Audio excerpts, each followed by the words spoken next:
तो electromagnetic induction क्या है कि जब हमारे पास एक मैग्नेट है, उसको हमने कॉइल के अंदर, ये बेसिकली एक सोलेनॉइड है, सोलेनॉइड के अंदर जब आप मैग्नेट को मूव करवाएंगे तो मैग्नेटिक फील्ड लाइंस जो है वो जो निकल रही होंगी उनको हिंड्रेंस मिलेगी, ऑब्स्ट्रक्शन मिलेगी, वो कट हो जाएंगे।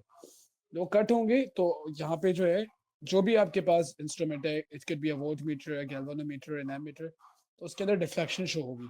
ठीक है, तो इसके लिए जरूरी है मैग्नेटिक इंडक्शन के लिए कि आपका मैग्नेट मूव करे या कॉइल मूव करे, दोनों में से कोई एक चीज मूव करनी चाहिए। ठीक है।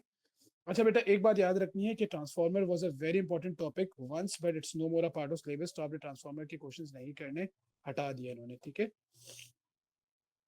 तो when a magnet is moved across a conducting coil, the magnetic field lines are cut and an EMF is induced in the coil. The galvanometer shows the reflection. This phenomenon is called electromagnetic induction. जी भाई, समझ आ गई बात?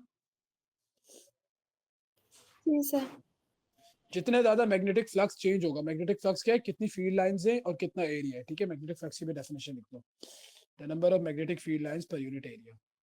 तो जितना ज्यादा हम उसको speedly move करवाएंगे, जितनी ज्यादा फील्ड लाइंस कट होंगे, उतना ज्यादा ईएमएफ इंड्यूस होगा। तो अब मैग्नेटिक फ्लक्स डेंसिटी क्या है? मैग्नेटिक फ्लक्स डेंसिटी है मैग्नेटिक फील्ड स्ट्रेंथ यानी बी, और उसको मल्टीप्लाई करें एरिया से तो वो मैग्नेटिक फ्लक्स डेंसिटी हो जाएगी। अगर आपकी मैग्नेटिक फील्ड और कॉइल ये आपस में परपेंडिकुलर है तो सबसे मैक्सिमम आपके पास मैग्नेटिक फ्लक्स डेंसिटी होगी। अगर फील्ड और कॉइल आपस में क्या हो गए, पैरेलल हो गए, तो फिर मैग्नेटिक फ्लक्स इंटेंसिटी नहीं होगी। और उसके बाद अगर किसी सर्टेन एंगल पे रख देंगे तो फिर वो थीटा एंगल बनाएगा। मैग्नेटिक फ्लक्स लिंकेज क्या है कि अगर आपने अपने कॉइल को, यहाँ पे तो सिर्फ एक आपको कॉइल नजर आ रहा है, अगर आपने नंबर ऑफ टर्न्स दे दिए इसको, यानी you have got multiple turns, तो अब आपने उसको n से टाइम्स कर देना और वो आपके पास मैग्नेटिक फ्लक्स लिंकेज कहलाएगा। ठीक है, सिंपल वही है, सिंपली एन ए बी हो जाएगा, यानी नंबर ऑफ टर्न्स से भी हम उसको टाइम्स करेंगे। ठीक है, बात समझ आती है? जी सर। सर बी और ए क्या है?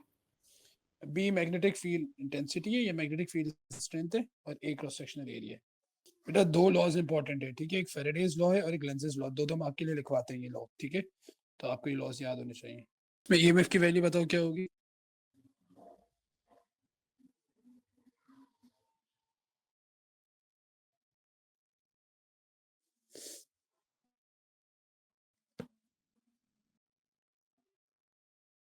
कौन बताएगा?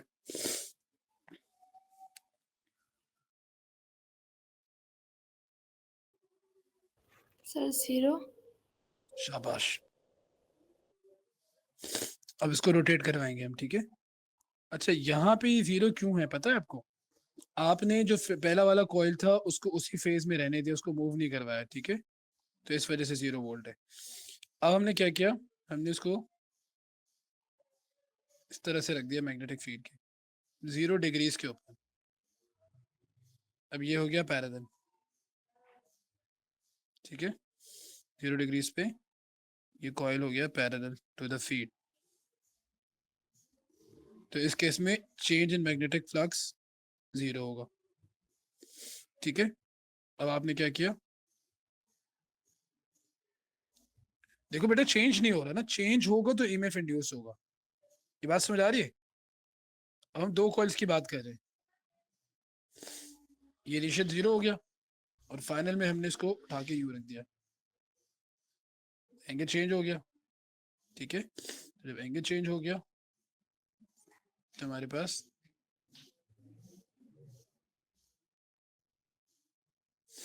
ठीक है, अब चेंज निकालना है हमने।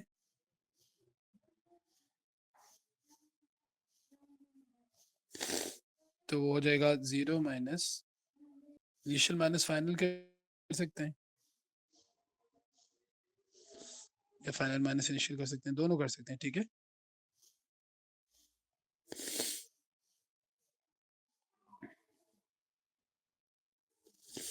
सही।